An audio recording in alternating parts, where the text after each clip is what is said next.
Bonjour à tous. On attend un peu que plus de personnes se connectent. Normalement, hop, vous êtes en train d'arriver, c'est parfait. Et ensuite, on commencera ensemble. Bonjour tout le monde, ça va Jade? Très bien. Et toi, Eric? Bon, écoute, moi c'est une fin de journée, comme plein de collègues professionnels, j'imagine, qui sont en train de se connecter, là je le vois, que les chiffres augmentent. J'ai l'impression que c'est un minuteur au fur et à mesure qui prend les secondes, tu vois. Ça va Et, vite, ça va vite. ouais, et donc du coup, bah, c'est assez sympa parce que ça change. J'aurais pu me rajouter un domicile ce soir et je suis venu faire ça avec vous, donc c'est cool, c'est bien. Très gentil. Ouais, donc il y a eu pas mal d'inscrits. Merci beaucoup d'ailleurs de vous être inscrits tous. Je pense que c'est un sujet qui parle à beaucoup, le hors nomenclature, hors convention dont on va parler ce soir. Donc, Ah, c'est ça le thème? eh Zut! oui, je te l'apprends en direct. Ouais, je suis désolé, c'est plus fort que moi, vraiment, je suis désolé. Alors, alors j'ai Didier Oh, qui me dit qu'on a un son en écho. ah, tous les deux? Pourtant, nous ne sommes pas dans la même maison. Oui, tous les deux. Ah, ben écoute, je sais pas. Est-ce que les autres personnes ont le même son en écho? Ça me rassurerait qu'on me dise non, parce que ça serait de la faute de Didier, je serais content, mais sinon c'est nous. Non, pas ici, merci Tiffany. Bon, ouais, parfait. Didier, vraiment, c'est pas gentil ce que tu as fait.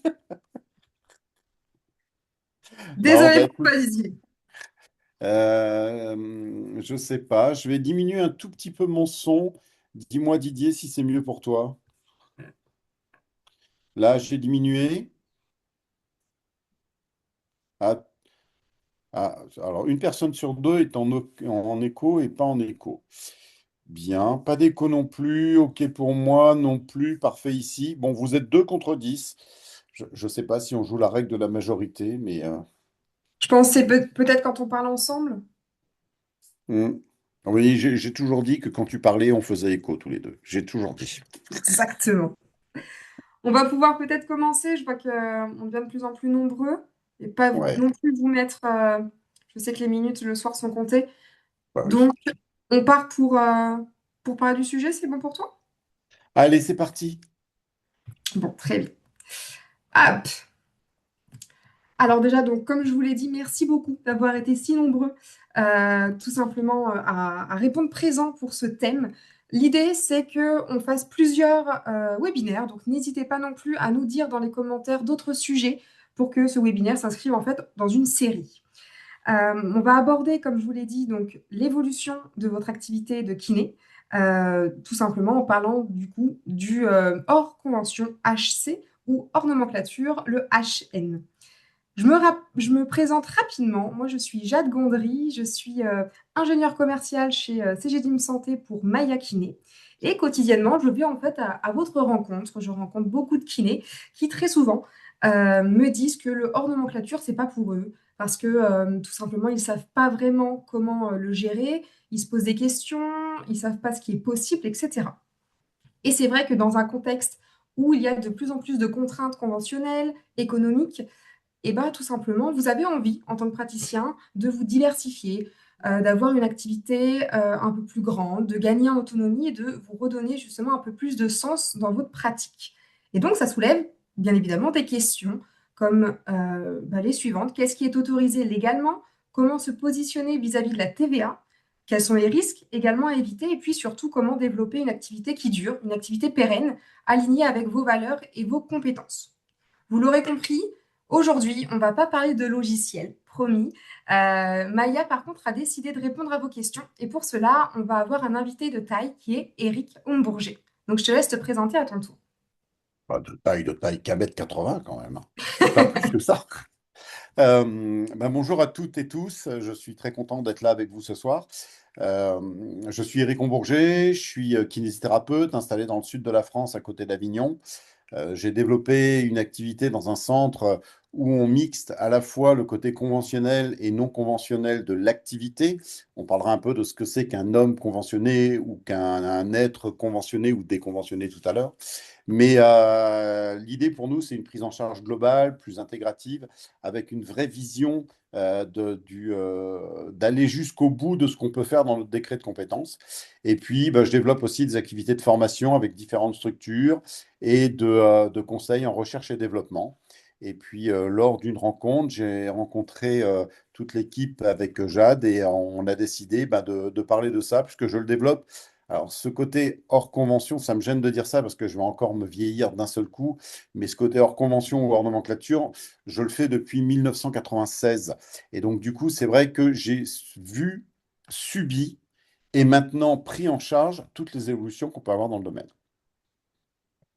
Ce webinaire ce soir, il va être sectionné, on va dire, de deux manières. Dans une première partie, Eric va nous parler du côté plutôt concret de la chose avec le cadre juridique et fiscal. Puis dans une seconde partie, on va passer à une approche très pratique où on va tout simplement échanger. Je vais te poser des questions et tu me répondras avec justement ton expérience. L'objectif, il reste encore une fois très simple, c'est vous donner des repères clairs, des outils concrets, des retours d'expérience directement applicables à votre pratique, et puis vous dire que demain, vous pouvez peut-être commencer à faire du hors nomenclature et du hors convention. S'il y a des questions, vous n'hésitez pas, j'ai vu que vous avez déjà trouvé dans tous les cas le petit onglet Q et R pour questions et réponses. Vous pouvez nous poser toutes les questions en relation avec le sujet. Dès que ça sera en relation sur un autre sujet, on viendra vers vous plus tard. Mais sinon, bien évidemment, on essaye d'y répondre le plus vite possible. Et puis s'il y a des questions que l'on va voir dans tous les cas, on vous répondra à ce moment-là. Eric, je te laisse la main et très bon webinaire à tous. Merci beaucoup. Bah, ce que je vous propose, puisqu'on va faire une petite partie plus théorique, c'est de passer un petit diaporama. Donc, je vais essayer de partager mon écran, comme je suis très doué en informatique. On va voir si ça fonctionne. Autoriser le partage d'écran, ça marche. Dites-moi si vous avez l'écran devant vous. Partagez tout l'écran. C'est bon? Ouais, tout le monde me voit, c'est parfait. C'est Et là, bon? c'est... Oui, c'est bon. Allez. Donc l'idée, c'est pas de vous faire un cours, ni une démonstration, ni quoi que ce soit. Il y a plein de gens qui font ça très bien, qui font des cours, des formations. On en fait nous aussi dans l'organisme. On a créé un organisme de formation pour ça. Mais il y a plein de gens qui font ça très bien et qui savent très bien en parler. L'idée aujourd'hui, c'est de se faire un petit rappel, puis surtout de dédramatiser un peu cette situation. Et puis si des questions sont plus précises, on a dit qu'on vous suivrait derrière, qu'on répondrait aux questions, vous pourrez même contacter pour que vous puissiez avoir des réponses plus privilégiées si vous en avez besoin sur ça. Comme dit notre collègue qui est à côté, là, ah, j'ai un petit Mhm. souci. Hop, tiens, voilà. Ben, notre collègue, il voit bien, la thérapie, c'est pas mon métier, la législation, c'est une énigme. En fait, c'est pas vrai, mais il faut se renseigner. Donc, on va voir un petit peu et on va essayer de voir un petit peu ce qui existe. Alors, on est bien sur le domaine informatique. Il n'y a pas d'autres prétentions sur ça aujourd'hui, mais on va essayer quand même de distinguer peut-être plusieurs niveaux. Le premier, c'est bah, comprendre un peu cette notion de NGAP, la convention, la TVA, tout ce qu'il peut y avoir dedans. La deuxième chose, c'est différencier un peu les différents régimes qui sont existants, comprendre cette notion thérapeutique, et vous verrez plus tard qu'on parlera aussi du bilan, qui est quelque chose d'important, parce que c'est lui qui nous permet de développer la destination des soins. Et puis enfin, on va identifier un peu nos impacts, essayer de faire un petit rappel sur ces notions d'URSSAF, TVA, ce qu'il y a dedans, et comment on va pouvoir facturer un peu ces éléments-là. Et enfin, on parlera un tout petit peu de la seule personne qui est capable de faire quelque chose pour développer du HN ou du hors convention, c'est vous en tant que praticien. C'est vous qui devez faire cette démarche. Ce n'est pas une démarche obligatoirement automatique et tout est louable dans les soins. Les quatre étapes qu'on a, c'est cette notion de TVA et de fiscalité. Alors, attention, l'acte en soi, c'est la finalité thérapeutique qui donne la fiscalité. C'est-à-dire que si vous avez un soin complètement hors nomenclature du style bien-être, bah, il y aura de la TVA. Après, on a une marge de manœuvre, on en reparlera tout à l'heure. Et si le soin, il a une vraie finalité thérapeutique et qu'il prend vraiment de notre métier, de notre décret de compétence tel qu'il est défini, à ce moment-là, non, il n'y aura pas de TVA qui sera associée. On a une convention avec l'assurance maladie. Pour autant, la convention, Elle ne définit que le cadre conventionnel. Elle ne doit pas vous bloquer dans votre activité. La NGAP, ça, c'est au bénéfice de nos patients. C'est pas contre le kinésithérapeute. Ça permet d'avoir une prise en charge. Et tant mieux, c'est une assurance de prise en charge. Mais pour autant, derrière ça, on a deux choses qui peuvent se faire et qui fait que nos patients peuvent devenir des clients dans notre activité. Et enfin, on a un code légal qui est la santé publique. Alors, dans les messages que je voudrais vous faire passer, il y a cette notion de le hors NGAP, c'est pas obligatoirement illégal. J'entends encore et je vois encore aujourd'hui dans des réseaux de confrères auxquels je participe des choses qui sont dites comme quoi le praticien a peu de marge de manœuvre. C'est faux. Et enfin, le non remboursé, c'est pas obligatoirement une TVA automatique. Et ça aussi, ça fait peur des fois, parce que on a l'impression que du coup, c'est une fiscalité supplémentaire, une déclaration supplémentaire, des papiers en plus, et ainsi de suite. Normalement, on a des comptables, des experts comptables qui font ça très bien. Et puis, quand on verra pour l'URSSAF qu'elle fait ça de façon automatique, on n'a même pas besoin de s'en mêler. Il faut peut-être vérifier un peu de temps, même de temps en temps. Donc, si je regarde bien, en fait, si on est masseur kinésithérapeute diplômé d'État, on a un décret d'acte, un décret de compétence et une déontologie. En tant qu'être humain, en tant que praticien ou praticienne, on peut avoir deux statuts, conventionné ou déconventionné. Là, on ne parle pas d'acte, on parle de statut professionnel. Si on est non conventionné, on a des prix libres. Je vous rappelle que c'est toujours dit avec tact et mesure, donc il ne faut pas non plus que notre client-patient soit le dindon de la farce, mais malgré tout, on a une certaine liberté. Quand on a la convention, à ce moment-là, on va avoir de la nomenclature, du hors nomenclature, et puis des autres gains qui vont s'associer. Cette différence pour la fameuse TVA qui est un peu en orange là, c'est cette différence que l'on a entre les autres gains qui, eux, sont assujettis à la TVA, mais avec une marge de manœuvre, et le hors nomenclature, où certains des soins peuvent l'être, mais pas tous. Et on a des obligations de feuilles de soins. J'insiste sur ça pour une seule chose, c'est que si je coupais juste en dessous de convention et déconventionné et que j'enlevais la NGAP, la nomenclature, les soins remboursés, je resterai quand même masseur kinésithérapeute diplômé d'État avec des actes et des décrets de compétences qui seront les miens et qui resteront les miens. Donc, vous l'avez compris, le socle, c'est le code de la santé publique. C'est lui qui définit notre compétence. Par contre, mais cette compétence n'est définie que par notre acte du code de la santé publique et par le fait que nous soyons diplômés. Ce n'est pas la NGAP qui fait ça. Notre champ de compétence, c'est de la prévention, du diagnostic, de la rééducation, de la réadaptation, du maintien fonctionnel, de l'éducation. Il y a quand même beaucoup de choses qui sont mises en place dans ce domaine-là. Dans ce décret de compétence, le cœur du raisonnement, c'est de définir si une technique est à destination thérapeutique ou à destination non thérapeutique. Destination thérapeutique, douleur, fonction, rééducation, vous connaissez ça par cœur. Destination non thérapeutique, bien-être, esthétique, confort. Attention, c'est pas la technique qui est légale ou qui est illégale en soi, c'est sa destination qui compte. Donc on ne peut pas dire est-ce que j'ai le droit de faire telle machine ou est-ce que j'ai le droit de faire tel massage. C'est l'objectif pour lequel je mets en place ou j'utilise un outil pour pouvoir travailler. Et une fois qu'on a bien compris ça, on peut se rendre compte qu'on peut l'utiliser dans les deux axes, dans les deux besoins, avec la même législation, mais l'une aura une certaine fiscalité et l'autre n'aura pas cette fiscalité.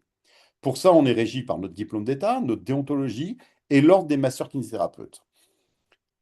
Je vous engage malgré tout à aller sur les sites des ordres, de vos ordres régionaux, aller sur les sites des syndicats. Il y a plusieurs syndicats, ils sont tous très bien, ils ont tous une vision.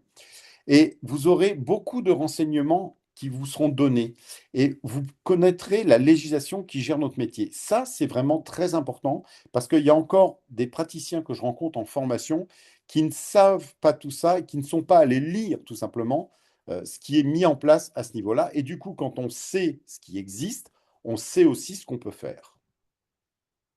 Je reviens un tout petit peu sur cette notion de conventionné, déconventionné. Là, j'ai mes deux jumeaux. Il y en a un qui a décidé d'être conventionné, l'autre déconventionné. Celui qui a signé la convention, il a un certain respect par rapport à l'assurance maladie. Donc, du coup, il y a des actes qui seront remboursables. Du côté déconventionné, on l'aura moins. Ça reste un statut. D'accord? Mais attention sur ça, pour autant, que ça soit dans un cas ou dans un autre, les praticiens ont la même obligation déontologique de respecter leur décret de compétence, leur décret d'acte, et la prise en charge de leurs patients clients à ce niveau-là. Dans la NGAP, on a ce qui est remboursable, mais on a aussi la notion de la NGAP n'est pas et ne définit pas l'intégralité de notre métier. C'est notre décret de compétence qui le définit. Ça ne définit pas la notion de TVA ou pas TVA. C'est pas parce qu'un acte n'est pas remboursable par la NGAP qu'il est obligatoirement dans la TVA. C'est l'objectif de l'acte par rapport à notre décret de compétence qui est important à ce niveau-là. Donc, le hors nomenclature, c'est potentiellement légal, ça peut être non remboursé, mais ce n'est pas obligatoirement assujetti à la TVA. On va voir un petit peu comment ça peut se définir d'une autre façon sur ça. Juste avant de vous expliquer ça, je fais un petit focus sur la TVA et les URSSAF. Alors, je vais prendre d'abord les URSSAF. Les URSSAF, en fait, on n'a pas de question à se poser. C'est défini obligatoirement. Les URSSAF que l'on a sur les soins qui ne sont pas dans la NGAP ou les soins qui n'appartiennent pas à notre décret de compétence, en fait, on a un SNIR qui est mis en place. Il y a un rapport qui se fait automatiquement. Et à partir de là, il y a un rapport entre les URSSAF et les autres soins avec une taxation qui est un petit peu différente. Je ne vais pas rentrer dans tous les détails. Si vous voulez des renseignements supplémentaires, vous pouvez toujours soit par le biais de Maya me contacter, soit me contacter en direct, parce que certains d'entre vous, je vous connais. Mais sinon, n'hésitez pas à vous renseigner auprès de vos organismes gestionnaires et surtout au niveau de vos comptables. Par contre, au niveau de l'exonération de TVA, c'est là où ça devient un petit peu plus limite et où on a cette notion qui est un peu perturbante de savoir c'est oui ou non. En fait, il y a un petit terrain gris entre les deux. Quand je suis sur les actes remboursés, ce sont ceux qui sont dans la nomenclature.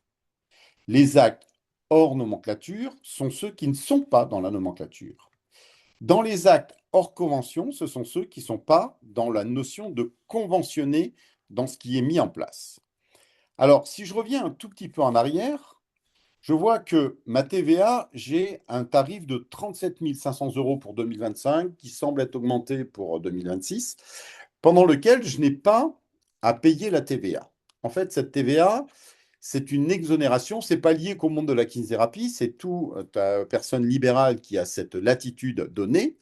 Et à partir du moment où je dépasse ces 37 500 € d'actes qui n'appartiennent pas à mon décret de compétence, à mes honoraires, à ce moment-là, ben, je vais payer de la TVA là, à partir du premier euro. Donc, je suis obligé de faire attention à ça.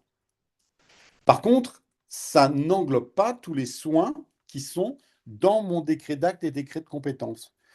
Donc, si je veux vous l'expliquer un tout petit peu plus clairement, je vais prendre cette slide-là. Lorsque j'ai une lombalgie chronique avec une prévention pour prévention de rechute ou choses comme ça, j'ai un acte qui est décrit, j'ai une NGAP qui va m'être donnée. Cette NGAP va donner deux bénéfices. Un, je suis pris en charge. Ma facture, en fait, c'est ma feuille de soins, puisque je suis obligé de mettre en place des factures. Et puis, le patient va être remboursé, soit en direct par la sécurité sociale en fonction des types de soins, soit en direct avec des complémentarités d'assurance mutualiste qui vont être mises en place. Imaginons que cette même personne soit super contente de vos soins et se dise, oh là, j'ai vu que vous faisiez du massage minceur et c'est toujours un manuel, je ne parle pas de technique autre. Cette personne-là, ben, ça n'est pas directement lié à une maladie, à une pathologie. Et à ce moment-là, oui, ce soin-là, le soin numéro 2, est assujetti à la TVA. Mon soin numéro 3, c'est toujours un massage. C'est mon fameux patient du départ qui est revenu. Vous avez vu, il est revenu, il est venu faire de la gym chez moi. Puis il s'est fait un peu mal au dos. Et puis il me dit bah, Eric, t'as pas envie de me prendre en charge là parce que je me suis fait mal au dos et j'aimerais bien, mais j'ai pas envie d'aller voir le médecin. Je veux juste un massage bien-être, de détente, mais pour soulager un peu ma douleur. C'est là où la chose est un peu différente. c'est que si je fais un bilan et que mon bilan est bien étayé, qu'il valide le fait que je suis bien dans du domaine du soin, avec une douleur à prendre en charge, avec une prévention à mettre en place, à ce moment-là, ce soin-là fait partie entièrement de mon décret de compétence. Il n'est pas dans la NGAP, mais par contre, il ne sera pas dans la TVA non plus, ce soin-là. Donc, on est bien sur des soins très spécifiques qui sont liés à du domaine esthétique, bien-être, confort, gymnastique d'entretien, mais à partir du moment où c'est du coaching, mais pas de la prévention, à ce moment-là, oui, ces soins-là sont assujettis seulement à la TVA. Donc en fait, je vais avoir deux types de soins. Le soin HN hors nomenclature, mais qui est du HN thérapeutique. Et là, je peux avoir une exonération de TVA possible. Le HN bien-être esthétique, confort, détente, performance commerciale, donc j'entends pour le côté musculaire ou sport. À ce moment-là, ce HN, il est dans le cadre de la TVA et il y a sûrement une TVA qui est probable dessus. Attention à une chose, du coup, HN ne veut pas dire automatiquement TVA. Ça vous demande un peu d'activité par rapport à ça, c'est-à-dire que ça vous demande à bien référencer, et puis surtout, ça vous demande à faire quelque chose de très très important, c'est le bilan, qui est le moyen de définir la destination du soin que vous mettez en place, que quelles que soient les techniques ou les matériels que vous utilisez. On a des techniques qui sont interdites, mais on a beaucoup de techniques qui sont autorisées. Et dans toutes ces techniques qui ne sont pas dites illusoires, eh ben, toutes ces techniques-là, on peut les mettre en place dans les deux types de soins, comme beaucoup de matériels qui ont une valeur médicale, mais qui peuvent aussi avoir une valeur de suivi de soins, de gestion de la douleur et ainsi de suite. Quand je fais un soin, du coup, j'ai besoin d'une chose importante, c'est de me poser les bonnes questions. D'abord, est-ce que ce soin est dans mon décret de compétence? Est-ce que je ne suis pas hors de mon décret? Ça, c'est autre chose. Ça aussi, vous avez tout le listing sur les sites de nos organismes. Ensuite, est-ce que je suis compétent pour ce soin? C'est une question très importante parce que on pourrait avoir envie de faire un soin sans en avoir les compétences. Et à ce moment-là, c'est au déficit du patient client. Et ce n'est pas quelque chose qu'on a le droit de mettre en place parce qu'on ne peut pas avoir sur nos patients ou sur nos clients, mettre en place des soins dont on n'a pas les compétences. 3, est-ce que c'est une finalité thérapeutique? Ça ne veut pas dire que je ne vais pas le faire. Ça veut juste dire que là, je rentre dans le domaine de la fiscalité. Est-ce qu'une prescription est nécessaire? Pas obligatoirement. On va avoir bientôt des soins directs qui vont se mettre en place. Mais je peux aussi avoir conscience que, en tant que thérapeute, si je vois qu'une prescription peut être intéressante, je peux conseiller et réorienter auprès de confrères, médecins ou autres. Pas si c'est sur un acte ponctuel, mais si on pense qu'il y a quelque chose à faire. À partir de là, je vais décider si c'est un acte d'NGAP, de TVA applicable, et je vois si j'ai une orientation. Donc vous voyez que, encore une fois, la chose qui va être importante, c'est votre volonté de prendre en charge vos clients par un bilan. Et ce bilan, à partir du moment où il est juste, il peut justifier tout. Il va justifier la prise en charge du patient. Est-ce que vous avez été trompeur vis-à-vis de lui ou pas? Est-ce que vous avez mis en place dans votre répartition d'actes des soins vis-à-vis d'honoraires, NGAP ou non, des soins qui sont hors du cadre de vos honoraires et qui sont plutôt des soins où la TVA va être applicable? Et est-ce que vous avez fait tout pour que la prise en charge soit la plus cohérente possible, correspondant à nos déontologies professionnelles? Donc, prescription, NGAP, but thérapeutique ou pas, décret. Est-ce que c'est non? À ce moment-là, c'est interdit. Attention vraiment à nos pratiques qui pourraient être interdites. Et le bon diagnostic, le bon bilan diagnostique, tel qu'on l'appelle, la bonne orientation de soins nous permettra de définir tous ces éléments-là. C'est quelque chose d'important aussi pour la suite, parce qu'on va parler un petit peu tout à l'heure de l'importance que vous avez, vous, dans la mise en place de vos soins dans ce cadre du hors nomenclature. Vous êtes la première personne à le mettre en place. À partir du moment où vous savez faire un bon bilan et que vous savez bien orienter, c'est aussi une confiance supplémentaire pour votre patientèle et votre clientèle qui se dit, je suis chez la bonne personne parce qu'elle a su orienter toutes dans les pratiques, les savoir-faire et les techniques que vous allez utiliser. Alors, on va juste rappeler un petit peu les erreurs à ne pas faire. Confondre que NGAP et légalité ou que la horn NGAP ne signifie pas illégal. Illégal. Tiens, j'ai fait une faute d'orthographe. Parce que ce n'est pas le cas. Le hors NGAP ne signifie pas être illégal dans notre pratique. Notre pratique est beaucoup plus large que ce que nous tolère, enfin, pardon, je vais le dire autrement, que ce qui est toléré dans les remboursements au niveau de la sécurité sociale. Il faut penser aussi que non remboursé, c'est pas égal à la TVA à tous les coups. Ça serait dommage quand même que parce que vous êtes dans une finalité de notre profession à visée thérapeutique, médicalisée, gestion de la douleur ou prévention, que à ce moment-là, vous appliquiez une TVA obligatoire. Pensez que l'absence de bilan initial ne permet pas une justification clinique possible. Et sans bilan, réellement, il n'y a pas de défense. J'ai eu la chance, il y a quelques années, de participer à des tables rondes sur ce domaine-là avec des confrères qui ne faisaient jamais de bilan. Et en fait, le jour où ils ont été rattrapés par le domaine de justification fiscale ou autre, eh bien, en fait, il n'y avait pas moyen de les accompagner.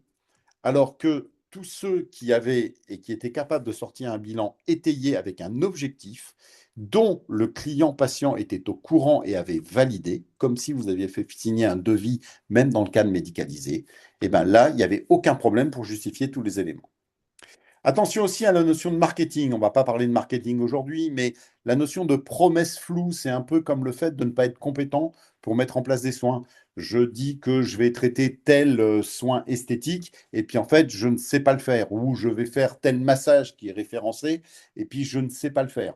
À ce moment-là, on est dans un flou pour le client, et on est dans un défaut de promesse de résultat, ce qui n'est pas quelque chose que l'on doit faire dans notre métier. Et puis enfin, attention au mélange comptable. Une règle d'or, c'est qu'un acte bien qualifié, c'est un patient qui est protégé, mais c'est aussi et surtout un praticien qui est tranquille. Donc, si je reviens sur ma checklist, pour moi, il y a trois piliers importants. Le premier, c'est le bilan et l'objectif. Bilan initial, l'objectif, qui soit à visée médicale, entre guillemets, ou paramédicale, remboursé ou pas. La deuxième chose, c'est le consentement et le devis. C'est presque un oubli que l'on fait lorsqu'on travaille sous forme de feuille de soins, de dire au patient, à la fin de son bilan, voilà, je propose de vous prendre en charge comme ça et comme ça, alors que c'est quelque chose de remboursable. Est-ce que vous êtes d'accord avec moi? On devrait le faire à tous les cas de figure, c'est presque une obligation. Donc du coup, n'hésitez pas à le mettre en place. Ça vous permettra aussi de développer d'autres axes de soins parce que vous aurez été un tout petit peu plus loin dans les deux. Et moi, très souvent dans mes bilans, je donne un stylo à mes patients et je leur dis, bah, qu'est-ce que vous voulez faire? Quels sont vos objectifs? Et c'est assez étonnant leur réaction parce que comme je refais ça régulièrement, eh bien en fait les objectifs évoluent avec la progression du soin. Et donc ça nous donne aussi le moyen de leur dire maintenant je sais jusqu'où on va aller avec vous et jusqu'où vous voulez aller par rapport à ça. Pensez aussi à la facturation. Elle doit être cohérente avec l'objectif et, si besoin, créer une comptabilité distincte. Donc, ce qui est vrai, c'est que je peux pratiquer plus d'actes que ceux remboursés par la NGAP, comme je disais, mais il faut bien distinguer compétences, remboursement et fiscalité. Donc, j'évalue, puis après, je vais justifier mon pourquoi j'ai fait ça. Donc ça serait la belle pratique à mettre en place. Ce n'est pas de la théorie, je ne vais pas dire une belle pratique théorique, c'est la pratique qu'il faut mettre en place. Je vais documenter les différents éléments et créer des observations. Je vais informer et à partir de là, ben, je vais pouvoir faire une facture. Et cette facture, ça peut être une feuille de soin, mais comme ça peut être une autre feuille papier. Je vous rappelle que sur nos factures ou devis, on doit avoir notre nom, notre numéro de praticien, on doit avoir notre adresse, le moyen de nous joindre, pareil pour la personne, et à la fin, elle doit signer cet acte-là par rapport à ça. il y a de plus en plus de logiciels. Alors, c'est Maya qui nous invite, donc bah, merci à Maya de nous faire ça. Mais en fait, il y a beaucoup de logiciels qui le font. Et ces différents logiciels nous permettent maintenant d'aller un peu plus loin dans la mise en place de devis, de consentement ou de facturation. Donc, c'est quelque chose de très important et ça nous enlève beaucoup de travail sur ça. Mais le vrai truc, c'est que mon nom, c'est bilan. L'acte de base qui nous permet de tout justifier restera un vrai bilan ou une vraie anamnèse avec un projet à mettre en place. Vous voyez, quand je parle de projet, un bilan, ça doit être un projet. Et on va parler tout à l'heure de développement, et c'est vraiment sur ça qu'il faudra s'axer. Quand je parle de bilan et d'axe clé, regardez, sur la gauche, je parle de bénéfice du patient pour le bilan. Mais de l'autre côté, je marque au service de votre projet. Alors en fait, quand je parle au service de votre projet, c'est pas obligatoirement que le projet du patient. C'est aussi le projet du praticien. C'est-à-dire que quand on parle de HN ou de HC, c'est pas simplement est-ce que je peux faire du soin esthétique ou c'est pas simplement est-ce que je peux faire du sport. C'est plutôt comment je vais développer un nouveau projet avec toutes mes compétences dans le cadre de mon activité qui est existante aujourd'hui. Et à partir de là, je vais pouvoir valider mes destinations de soins, mais surtout, je vais pouvoir créer une activité professionnelle cohérente qui me ressemble en tant que praticien. À partir de là, les personnes qui sont chez moi se diront, j'ai raison de venir là parce que ce qu'il m'a offert comme bilan me montre où je vais aller. Et tout compte fait, ben, d'un côté, je vais être soigné pour tout ce que j'ai, mais de l'autre côté, je vais pouvoir développer d'autres projets qui vont faire que je vais reprendre ma vie en main dans tous les axes. Et c'est là où vous prenez votre vraie présence de praticien conseil, parce que les kinés, la plupart de notre patientèle clientèle ont confiance en nous dans ce cadre-là. Moi, il y a un thème par contre que j'aime bien aborder et que j'aime bien dire, attention, faire du HN ou pas du HN, du HC, pas du HC, ce n'est pas obligatoirement une fin en soi. Aucune pratique n'est bonne ou mauvaise. J'ai beaucoup entendu sur les réseaux des gens qui, tout compte fait, le discours, c'était si vous ne faites pas ça, bah, c'est pas bien. En fait, non, c'est pas du tout ça l'idée. C'est si vous avez envie de le faire, ne vous freinez pas.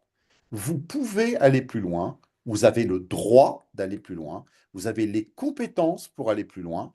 Il faut juste se donner les moyens, peut-être, d'aller un tout petit peu plus loin et de faire le premier pas par rapport à ça. Moi, je considère qu'aucune pratique vraiment n'est bonne ou mauvaise. Je rencontre des praticiens en formation qui me disent, moi, j'ai absolument pas envie de faire du hors-nomenclature. La seule remarque que je leur fais, c'est prenez bien en charge vos patients, faites des bilans, faites des bons soins, ayez des résultats et éclatez-vous. Et ceux qui me disent j'ai envie de faire du HN, je leur dis prenez en charge vos patients, faites des bilans, faites des bons soins, éclatez-vous, mais surtout ne vous freinez pas. Faites ce pas en avant qui va vous permettre de développer des soins différemment si cela vous plaît et si cela vous correspond. Et c'est ça qui est vraiment le plus important. Il faut que ça vous plaise, que ça vous corresponde, mais faites ce premier pas. Attention à une chose, croissance, ça ne veut pas dire précipitation. C'est aussi avoir une clarté et mettre en place une stratégie de développement qui soit durable pour pas qu'à un moment donné, vous vous disiez, j'ai essayé, ça ne marche pas. En fait, il va falloir avoir une vraie vision de chef d'entreprise par rapport à ça. Et on revient à cette notion, on est dans cette partie du hors nomenclature avec des factures, des soins, de la mise en place, mais surtout, ce n'est pas que nous, cela. Nous sommes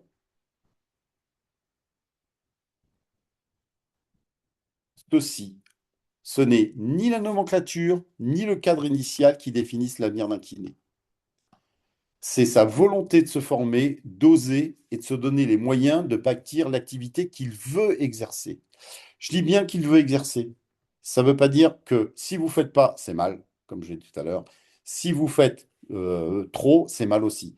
Faites ce qui vous plaît, faites-le bien. N'oubliez pas que derrière, c'est à destination de patients ou de clients. La deuxième chose qui est importante, c'est que votre avenir professionnel ne dépend pas que de votre diplôme. Souvent, les kinésithérapeutes, C'est de moins en moins malgré tout. On voit beaucoup de gens qui développent mais qui ne savent pas comment le faire. Donc il y a plein de structures qui peuvent vous aider à le mettre en place.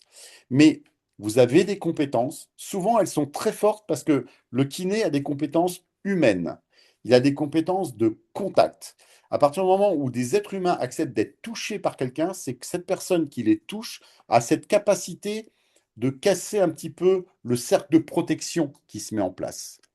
Eh bien, si vous profitez de cela pour le faire dans le bon sens et de rester à la fois humain, mais pour créer un projet pour votre patientèle et clientèle, eh bien, c'est ça qui va être important. Il faut juste que vous ne le fassiez pas en vous disant je suis kiné. Vous êtes d'abord chef d'entreprise et votre diplôme, c'est la kinésithérapie. Quelqu'un qui travaille seul, je dis toujours, vous êtes déjà deux. Vous êtes vous en tant que dirigeant de votre société de kinésithérapie et vous êtes vous en tant que kinésithérapeute diplômé qui faites des soins. Mais il faut bien payer les charges, il faut bien gérer le ménage, il faut bien acheter du matériel, il faut bien renouveler les choses. Donc, vous êtes chef d'entreprise. C'est à ce niveau-là où, en fait, le seul qui a besoin de vous, c'est vous. C'est le seul moyen que vous avez de développer une activité et de venir créer quelque chose. C'est vous qui devez le mettre en place en vous aidant peut-être de tierces personnes.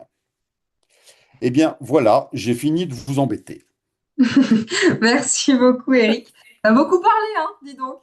Non, c'est pas vrai. Non, c'était très clair. Merci beaucoup sur le cadre juridique du coup et fiscal. On n'a pas eu beaucoup de questions. On a eu Guillaume qui demandait qu'est-ce qu'il en était de la RCP s'il n'y a pas de prescription. Alors, en fait, la RCP nous protège en tant que praticien. Donc, à partir du moment où on est inscrit à l'ordre, notre RCP va nous protéger. Là où elle ne nous protégera pas, c'est si l'acte que l'on va mettre en place n'est pas de notre décret de compétence. Si on est dans des pratiques illusoires, à ce moment-là, elle ne nous protégera pas. Mais si c'est dans notre décret de compétence, à ce moment-là, notre RCP va nous protéger. Et il y a certaines assurances qui demandent quel type d'acte on développe par rapport à ça. Il y en a d'autres qui ne le demandent pas, mais souvent, c'est rempli directement dedans. Pourvu que ça soit un acte qui corresponde à notre activité et à notre compétence. Ça marche. Est-ce que tu peux arrêter le partage? On voit ma tête partout. Non! Comment je fais pour arrêter le Il y a un partage? petit bouton rouge, arrêter le partage. Parfait. On va passer du coup à la deuxième partie où on va parler entre nous et on va justement, je vais vous poser des questions. Je vais te poser des C'est fait questions. là? C'est bon? Oui, c'est bon. Toi, tu accompagnes justement des kinés dans le développement de leurs activités. Et donc, on va essayer ensemble de donner des retours d'expérience, des clés pour que vous puissiez justement commencer dès demain. Première question, et d'ailleurs, n'hésitez pas à continuer à poser vos questions dans la partie Q&R et on y répondra bien évidemment. Première question, Eric, à quel moment un kiné doit-il envisager de développer du HC ou du HN? Quand il a envie d'abord de le mettre en place, c'est-à-dire que s'il se dit j'ai envie de développer d'autres activités qui ne sont pas prises en charge dans le cadre de la NGAP, il faut qu'il le fasse. Il ne faut pas qu'il accorde. La deuxième chose, quand il a la sensation que ça correspond à ses envies personnelles, pas simplement de l'activité ou de la demande qui est autour de lui, mais à ses envies personnelles d'aller dans d'autres axes et que s'il ne le faisait pas, ça serait un vrai manque. L'exemple que je donnerai, c'est il y a quelques années en arrière, quand j'ai découvert les soins en esthétique, je travaillais en plus dans un milieu hospitalier où j'avais mon activité libérale, j'étais en blouse blanche, en costume cravate à l'époque, et j'étais sur mon piédestal de thérapeute, enfin, je jouais à professeur Éric Bourget, et puis un jour, une de mes patientes qui me dit, mais tu as tel soin que tu fais dans le domaine médical, ce soin, il peut avoir un apport dans le domaine esthétique, pourquoi tu ne le fais pas toi? Elle me dit, plutôt que d'aller ailleurs, je préférais le faire chez toi, parce qu'en plus, tu me connais au niveau médical. C'est là où je me suis dit, bah, tiens, en plus, ces soins-là me plaisaient bien. Je me suis dit, bah, maintenant, il faut que je le fasse. Et c'est à partir de ce moment-là, en 1996, que j'ai commencé ces types de... Arrête de sourire, Jade, s'il te plaît. Que j'ai commencé ces types de soins. Donc, il faut vraiment le faire quand on a envie. Le deuxième point, c'est comme une étude de marché. C'est-à-dire que si dans votre patientèle ou autour de vous, vous sentez que ça peut se faire et que c'est quelque chose que vous avez envie de faire, mais faites-le parce que ça veut dire que vous avez déjà le terrain, le creuset de population qui est là pour le faire. Fabien nous demande de repréciser la différence entre HC et HN. Est-ce que tu peux le faire rapidement? Alors, le HN, c'est le soin hors nomenclature, c'est-à-dire qu'il n'est pas dans la nomenclature. Le HC, ce sont les soins qui ne sont pas dans la convention. Actuellement, réellement, il y a encore un flou artistique quand tu vas sur tous les sites, même de nos organismes qui nous gèrent, pour définir cette notion de HN. La vraie seule définition, c'est de dire que le soin hors convention, il est fait par un praticien qui n'est plus dans la convention, qui a décidé de se déconventionner. Le praticien qui est hors qui est dans la NGAP et qui fait du HN, c'est un soin hors nomenclature. Et on a des soins avec des techniques spécifiques qui n'appartiennent à ni l'un ni l'autre et qu'on pourra sûrement dans le futur, on va voir fleurir des définitions qui diront que ces soins-là sont à destination hors convention. Pour l'instant, quand vous gérez vos soins, dites-vous juste que vous avez des soins remboursables, des soins à visée thérapeutique non remboursables. Et à ce moment-là, puisque votre bilan définit que c'est bien une destination médicale ou thérapeutique ou de prévention, il n'y aura pas de TVA. Et tous les autres soins seront dans ce cadre à visée esthétique, bien-être et tout ça. Comment justement on choisit en tant que kiné son offre, que ça soit sport, bien-être, tu viens de le dire, accompagnement global, etc. Bah, en fait, ça, je crois que ça dépend un peu de la compétence peut-être du praticien ou de sa volonté ou des axes qu'il veut développer dans son activité. Imaginons un praticien qui soit très dans des techniques ou manuel ou de stimulation cutanée ou de traitement tissulaire, il va souvent s'orienter plutôt vers des soins qui vont être à visée esthétique ou de bien-être ou de confort de ce type-là ou de relaxation. Quelqu'un qui aura peut-être une rééducation dans son cabinet ou son activité qui sera très fonctionnelle, peut-être qu'il va aller sur du domaine de coaching ou de suivi dans ce cadre-là. Et puis, on voit des praticiens qui sont mixtes. Moi, j'ai rencontré il n'y a pas très longtemps quelqu'un qui m'a contacté pour développer son activité. Et en fait, cette personne était vraiment très, très fonctionnelle et thérapeutique. Et en fait, avait envie de partir complètement dans un monde opposé, à viser bien-être, wellness, pour trouver un petit peu un espèce de confort. Je me demande même si c'était pas pour lui qui créait ça. Et en fait, et ben, du coup, c'était un autre axe. Il faut que ça soit quelque chose qui nous appartienne et qu'on ait envie de le mettre en place. Mais du coup, on part de nos compétences ou on part des besoins du marché? Alors, c'est une excellente question parce qu'en fait, on peut partir des compétences et on se dire, bah, j'ai ces compétences et je peux les ouvrir à d'autres choses. Ou alors, on peut aussi partir des besoins du marché en se disant, j'ai un marché comme ça autour de moi où je vois que c'est un marché florissant et puis c'est un thème qui m'intéresse. Je vais modérer les choses. Je dirais juste aux praticiens, ne faites pas ça que parce que c'est un marché qui est en train de fleurir, mais que ça ne vous plaît pas, parce que vous ne serez pas efficace dedans. Vous ferez du merchandising dans ce domaine-là, et ce n'est pas notre rôle de praticien. Moi, je pense que je peux avoir un discours très orienté sur amener les gens à travailler différemment ou convaincre les gens. Par contre, quand je suis thérapeute, je suis thérapeute. Et quand je suis kiné. Et devant mes patients, je n'ai rien envie de vendre. Je veux juste faire des choses qui leur plaisent. Mais par contre, j'ai quand même développé d'autres axes qui leur plaisent aussi. Donc, c'est ou la compétence si on les a et on rentre dedans et on va plus loin, mais on les ouvre. C'est ce fameux premier pas qui permet d'aller plus loin. Ou alors un marché qui nous amène ça. Et pour tout ça, est-ce qu'on se forme? Alors oui, bien sûr. Et puis, en France, on a la chance d'avoir de très, très belles formations avec plein d'organismes qui sont connus et que tout le monde connaît. Donc, il n'y a pas besoin de les citer, ils sont très bien. Et il y a plein, plein de formateurs et de formatrices qui sont compétentes et qui ont développé ça, donc qui peuvent en plus vous aider à développer ces marchés. Mais oui, c'est bien de se former, sauf si vous avez déjà les compétences du domaine. Mais c'est intéressant parce que ça vous ouvre d'autres axes et puis ça vous aide à le placer peut-être plus vite et plus facilement. Qu'est-ce qui fait justement la différence entre un kiné qui réussit à développer son activité et un autre qui reste bloqué? Concrètement, qu'est-ce que c'est qu'être proactif, par exemple, dans son cabinet? Alors, en fait, c'est le vrai terme, c'est être proactif. C'est-à-dire que moi, je donne souvent comme exemple l'enfant qui va marcher. Celui qui marche plus vite, c'est celui qui décide de se casser la figure, mais de remettre un pied devant l'autre et puis de recommencer à marcher. Puis d'un seul coup, il se dit, oh là, qu'est-ce qu'il y a autour de moi? Donc, j'ai une table, une chaise, un machin de façon inconsciente, je vais pouvoir me tenir de partout.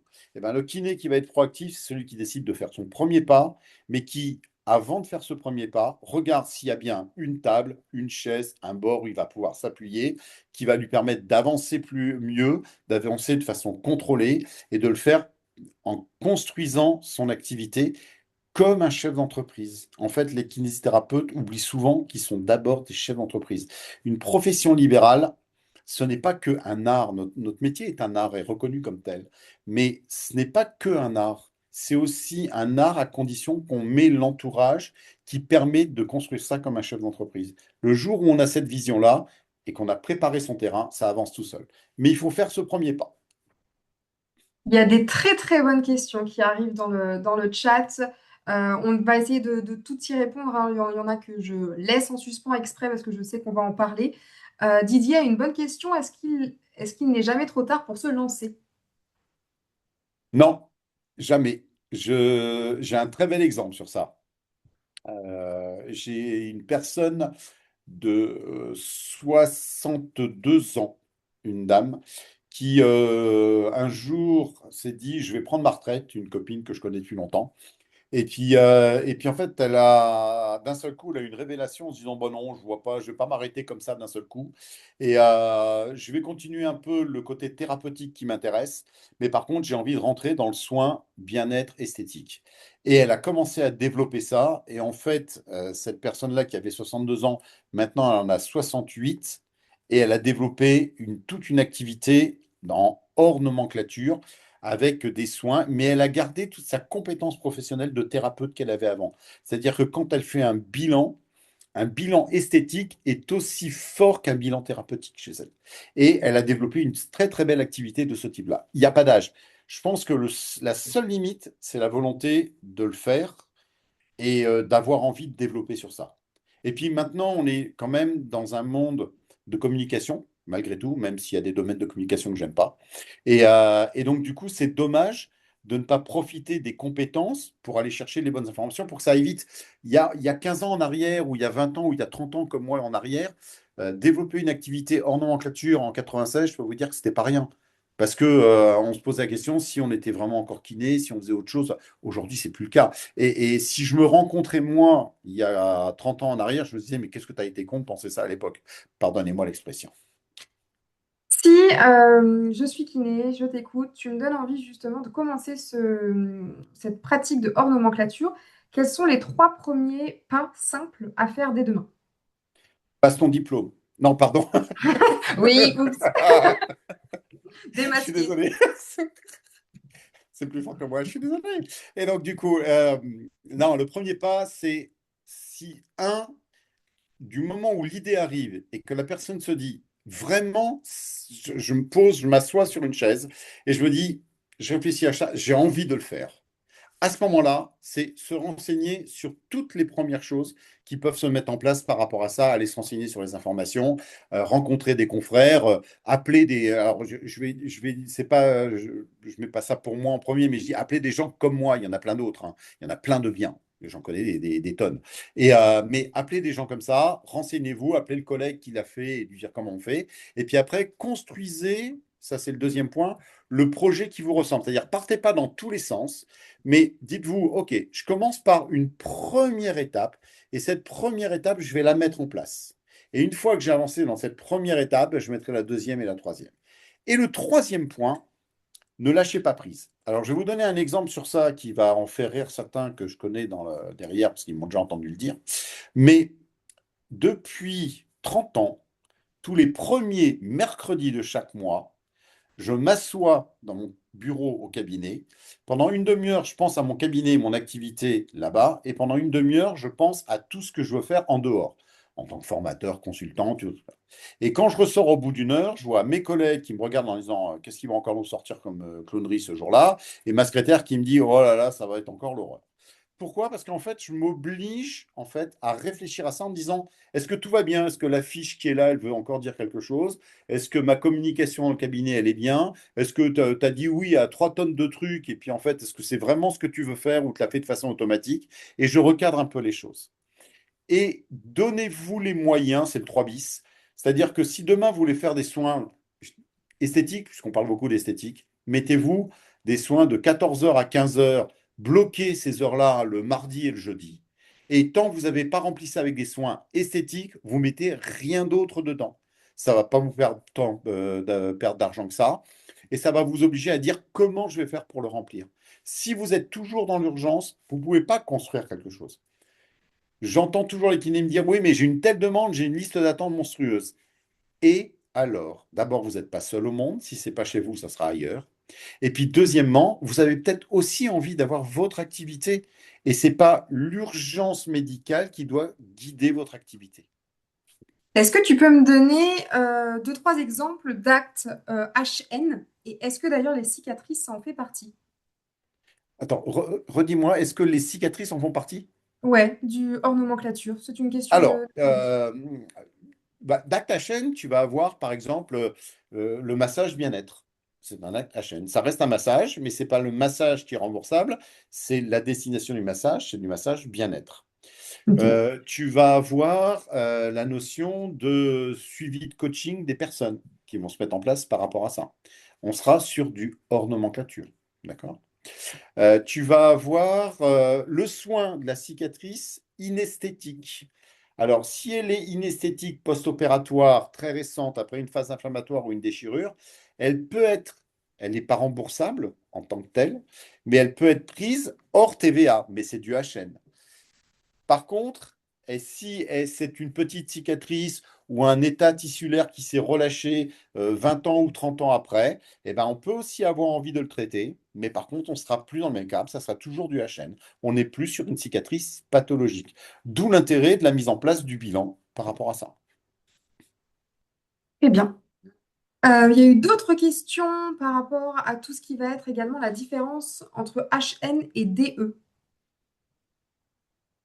Ah, alors, le DE, j'étais en train de dire DE, puis d'un seul coup, je me suis dit que ce n'était pas diplôme d'État, c'était dépassement d'exigence. Alors, Oui. rappelez-vous juste une chose. Même si il y a aujourd'hui des tolérances qui sont faites sur des villes, notamment Paris, avec ou des zones, pour l'instant, ce n'est pas validé. C'est-à-dire que cette tolérance de mettre un tarif pour une séance en plus, même inscrit sur la feuille de soins, ce n'est toujours pas autorisé au niveau législatif. Le DE, c'est un dépassement d'exigence. C'est-à-dire qu'un dépassement d'exigence, c'est un dépassement de temps ou de lieu. C'est-à-dire, vous travaillez jusqu'à 20 heures, la personne ne peut venir qu'à 21 heures, vous l'acceptez. OK, c'est un dépassement d'exigence de temps. Vous, la personne, c'est pas marqué à domicile, mais elle vous demande de venir à domicile. Vous pouvez le mettre dessus, ça ne sera pas pris en charge par la sécurité sociale. Ça peut être pris en charge par la mutuelle, mais en tout cas, ça sera un dépassement de lieu par rapport à ça. Le HN est lié à un acte et normalement, cet acte ne peut pas être mis dans le cadre de la feuille de soins que vous mettez. C'est-à-dire que je ne peux pas mettre un tarif à chaîne pour une machine. Je ne peux pas mettre un tarif à chaîne pour un soin spécifique par rapport à ça. C'est du temps supplémentaire par rapport au temps accordé dans le cadre de la NGAP sur le soin. Sinon, la sécurité sociale pourrait considérer que vous avez pris du temps au soin qui n'est remboursé pour rajouter autre chose dessus. Donc, c'est pour ça qu'il y a une facture et un devis pour avoir un accord client. Très bien. Comment on en parle justement du hors nomenclature à ses patients sans être mal à l'aise ou comment on fixe même les tarifs? Alors, en fait, je crois qu'il faut être le plus simple possible sur ça. Là, il y a deux questions, en fait. La première, c'est comment en parler. Ben, c'est une notion d'objectif de soins. C'est-à-dire, quels sont les objectifs que l'on fixe pour les personnes et quels sont les objectifs qu'ils veulent atteindre. C'est pour ça que moi, je leur demande aussi quels sont leurs objectifs. Et en fait, de façon très, comment dire, simple, je leur dis que à un moment donné, certains soins ne sont pas remboursables et que je n'accepterai pas de prescription pour les faire rembourser. Je peux accepter une prescription parce que le médecin l'a marqué, hein. Moi, j'ai reçu déjà des prescriptions de médecins qui me disent massage, rééducation de jambes lourdes pour cellulite. J'ai dit à la personne, c'est bien, le médecin a prescrit, il a le droit de le prescrire, comme il prescrit des médicaments non remboursables. C'est pas pour autant que la pharmacie les fait rembourser de façon automatique. Ben, c'est prescrit, le médecin a conscience que ça existe, tant mieux, ça me rassure de savoir qu'un médecin c'est ça, mais pour autant, ça ne sera pas remboursable sur ça. Donc moi, je le dis aux gens, je leur dis attention, ça c'est remboursable, ça c'est pas remboursable. Par contre, j'ai les compétences de vous amener plus loin. Et mon information dans le cadre du cabinet permet et savent que ça peut exister à ce niveau-là. Et je ne passe pas mon temps à leur en parler. Je leur ai dit juste, tiens, vous aviez mal à l'épaule, on va vous soigner. On peut vous guider aussi pour réintégrer ça dans un mouvement corporel qui va vous amener à rejouer au tennis. Rejouer au tennis fait peut-être pas partie de la notion de soin de l'épaule. Mais par contre, on va pouvoir aller plus loin par rapport à ça. Tu avais parlé également, quand on s'était vu, on avait échangé sur ce sujet, tu avais parlé que la salle d'attente était le lieu justement le plus propice pour commencer à communiquer sur ces nouveaux actes, par exemple. Là, j'ai une question d'Alexandra qui me dit, est-ce qu'un kiné qui propose des soins hors nomenclature peut faire des flyers ou cartes de visite et les mettre dans les cabinets médicaux? Là, on parle plutôt de communication, comment on l'aborde. Non. Enfin, alors, c'est pas tout à fait ça. On a le droit de communiquer avec les confrères avec lesquels on est susceptible de travailler. Donc, du coup, communiquer auprès de médecins traitants ou d'autres choses, à partir du moment où les soins qu'on propose sont les soins qui font partie de notre décret de compétences, je parle bien de décret de compétences, même s'ils ne sont pas remboursables par la NGAP, à ce moment-là, oui, on peut communiquer par rapport à ça. Communiquer chez le boucher du coin, c'est beaucoup plus difficile à justifier, même si on a fait un bon bilan. Donc, du coup, il faut, à ce moment-là, on ne peut pas aller distribuer des flyers de partout comme ça sous cette forme-là. Il faut savoir qu'au niveau communication, les deux axes de communication les plus intéressants sont votre cabinet, mais il faut faire une communication orientée à objectif, c'est-à-dire pas dire je fais telle technique simplement, mais je fais telle technique pour vous faire obtenir ça, parce que là, en tant que personne, on va se reconnaître dans la chose.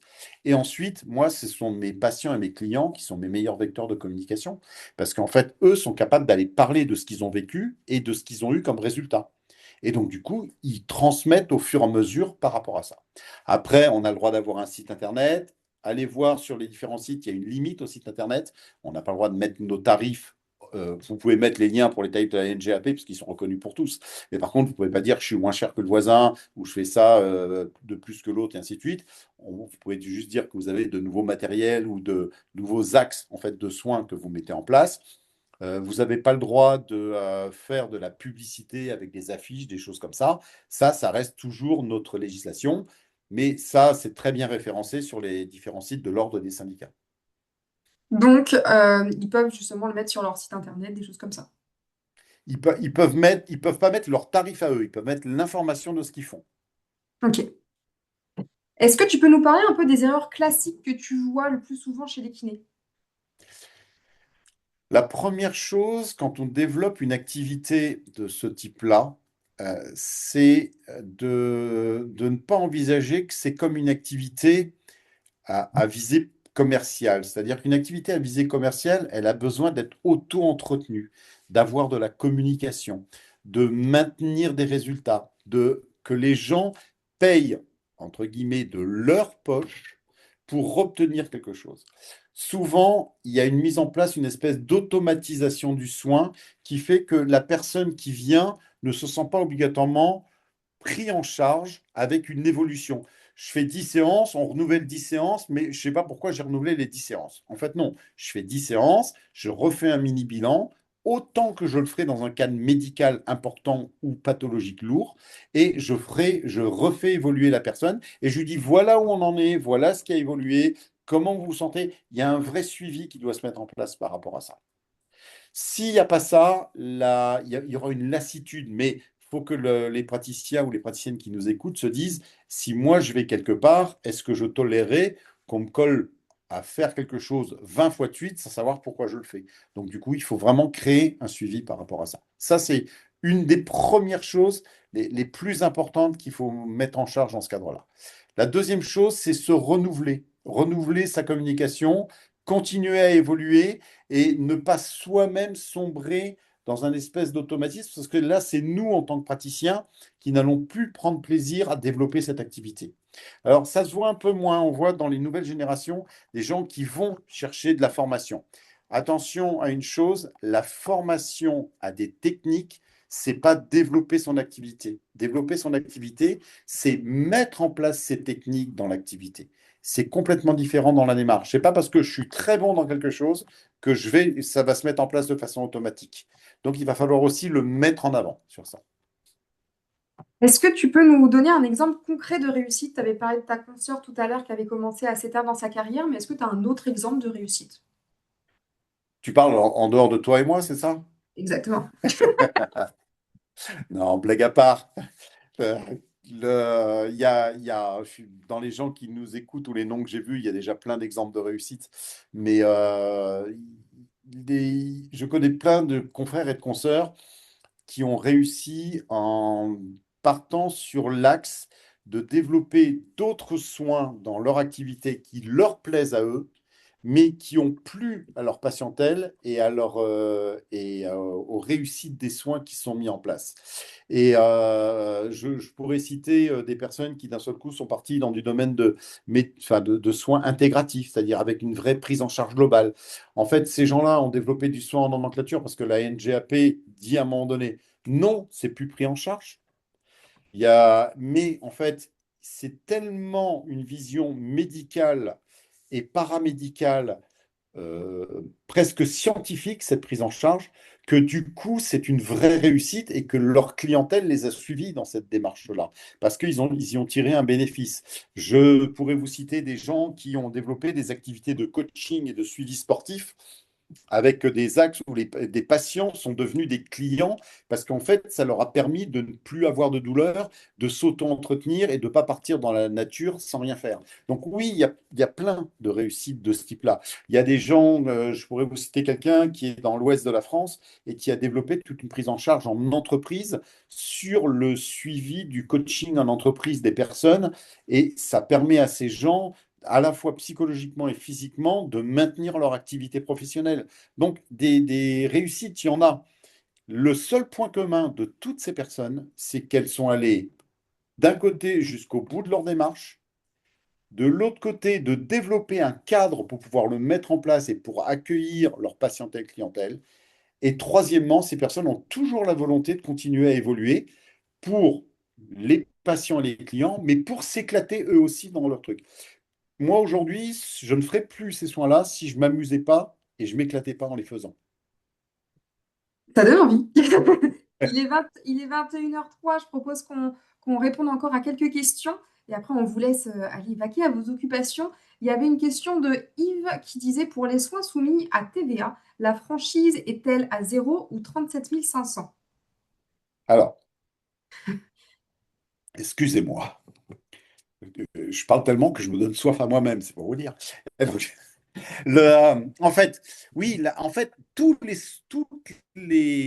l'argent qui sera assujetti à la TVA sera à 27 500. Donc, même les soins rentreront dans ces 27 500.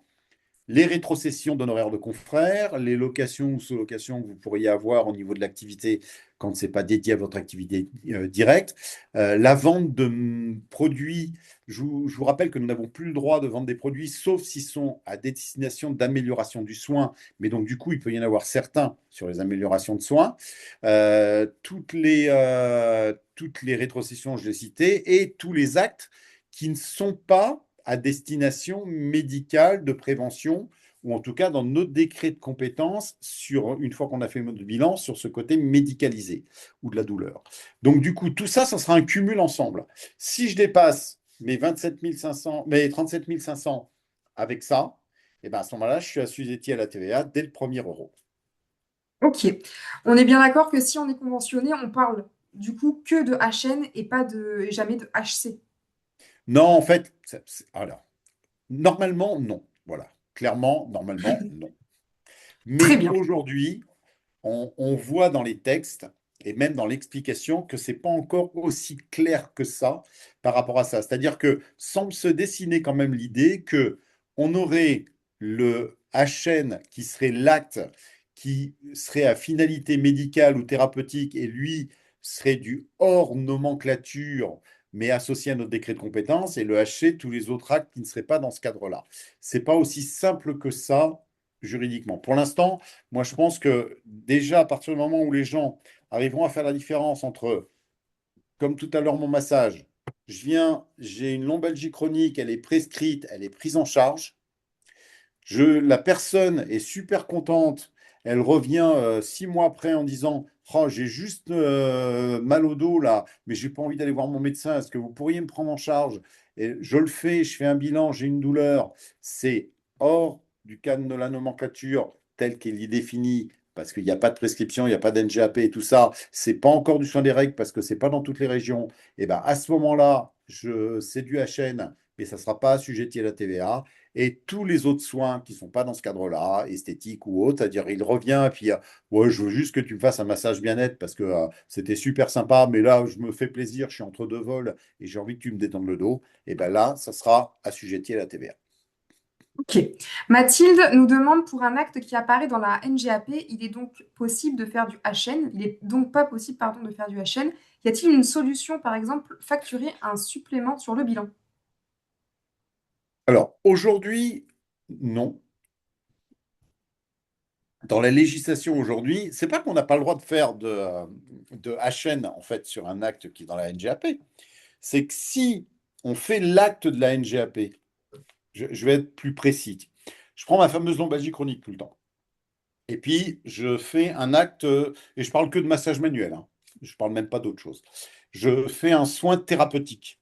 D'accord? Puis je considère que aujourd'hui, bon an, mal an, c'est cette fameuse demi-heure de soins thérapeutiques qui est remboursée par la sécurité sociale et qui est pris en charge. Si, quand les gens sont jugés, c'est souvent ça.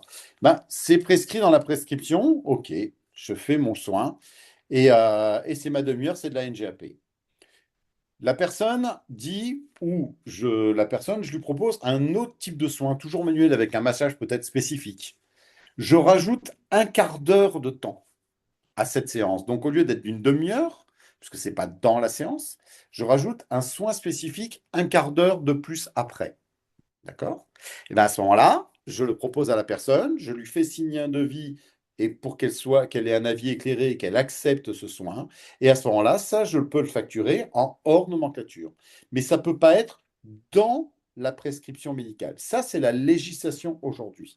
C'est-à-dire qu'il y a une vraie dissociation entre l'acte et de l'argent en plus qu'on prendrait pendant cet acte. C'est de l'argent en plus en dehors du temps de cet acte. Même si je maintiens que sur Paris, par exemple, s'il y a des Parisiens qui nous écoutent et ils le savent très bien, c'est qu'il y a une tolérance qui est mise en place sur ça, mais ça n'est toujours pas reconnu au niveau législatif. C'est une tolérance. Est-ce qu'un devis doit être réalisé pour chaque séance hors nomenclature si, par exemple, le nombre de séances n'est pas défini au préalable? Et est-ce qu'il y a un montant en dessous duquel le devis n'est pas obligatoire? C'est François qui demande.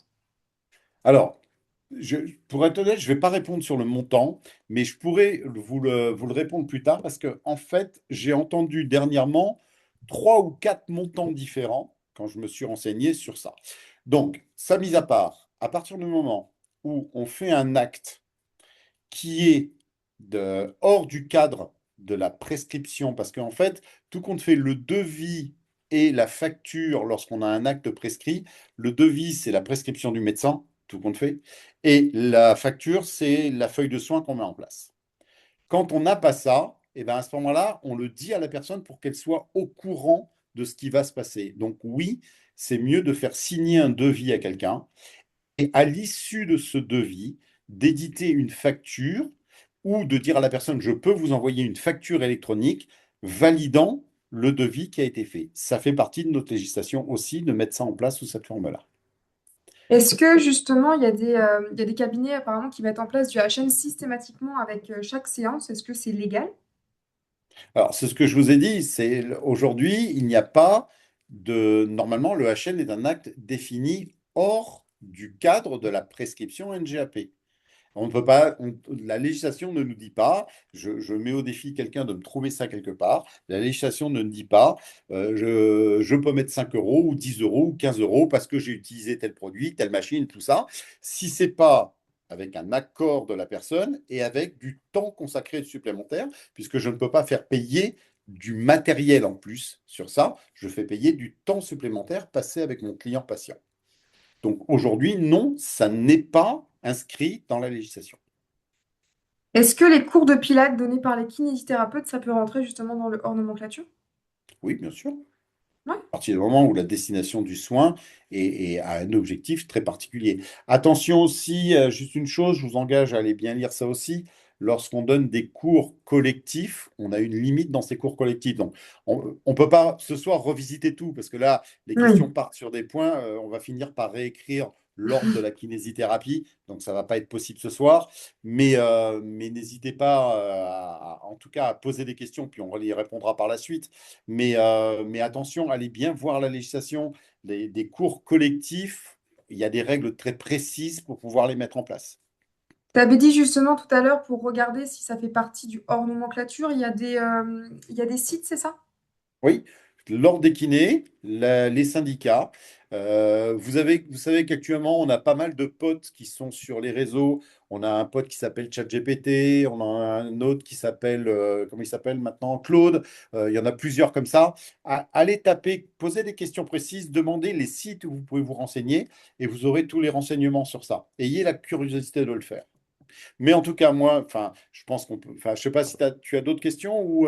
J'ai d'autres questions, mais je pense qu'on pourra y répondre directement dans un retour qu'on pourra vous faire, ou tout simplement, effectivement, il y aura les sites, etc., qui pourront les aiguiller. Parce qu'effectivement, on part sur quelque chose de vraiment très précis à chaque fois. Et il est 21h12 et malheureusement, j'imagine bien que vous n'avez pas non plus tout votre temps. Je vous remercie déjà d'avoir été si nombreux à nous écouter. Merci à tous pour votre participation. C'était vraiment très très bien de vous voir tous poser vos questions, etc. On a essayé de répondre au maximum et d'englober. N'hésitez pas non plus à nous faire parvenir d'autres idées pour d'autres webinaires. Encore une fois, ça s'inscrira dans une thématique de série. Et puis je te laisse terminer, Eric, avec ton petit mot de fin. Alors oui, sur les autres webinaires, n'hésitez pas, mais pas, ça peut être aussi sur des thèmes comme, je ne sais pas, le kiné entrepreneur, qu'est-ce que c'est exactement, comment on fait, qu'est-ce qu'on met en place, ça peut être une chose. Ça peut être aussi sur des thèmes, sur des axes précis qui sont plus des axes de soins. Sur lesquels on pourrait aussi envisager certaines choses, qui peuvent être des axes de soins à chaîne, mais un domaine esthétique précis. Actuellement, on parle de plein de choses sur la santé de la femme, sur le lipodème, sur plein de trucs. Il y a plein d'axes, on peut ouvrir sur différentes choses. C'est intéressant. Moi, la seule chose, mon mot de la fin, c'est si vous avez envie de le faire, surtout ne vous bridez pas. Faites-le. Faites-le pour que ça vous plaise. Faites-le parce que vous avez peut-être envie de changer de type d'activité. Ne gâchez pas vos compétences de thérapeute. Moi, je n'ai absolument pas envie de partir que dans ça. Je garde mon côté thérapeute. Une de mes spécialités, c'est les grands brûlés. Donc, chez moi, tu vas avoir, en l'espace de 2 heures, deux grands brûlés à 80% du corps et trois dames qui vont venir traiter leur cellulite. Pour moi, c'est le même objectif. C'est-à-dire que chacun a ses envies, chacun a ses besoins et chacun veut sa réussite. À partir du moment où moi, je suis bien dedans, ben, je suis content de faire ce métier-là. Donc, ne vous bridez pas, faites-le. On a du potentiel et on a un décret de compétences qui est large. Donc, ne vous bloquez pas par rapport à ça. Parfait. Eh bien, merci à tous et puis on vous souhaite une très belle soirée. Merci beaucoup. Au revoir. Au revoir.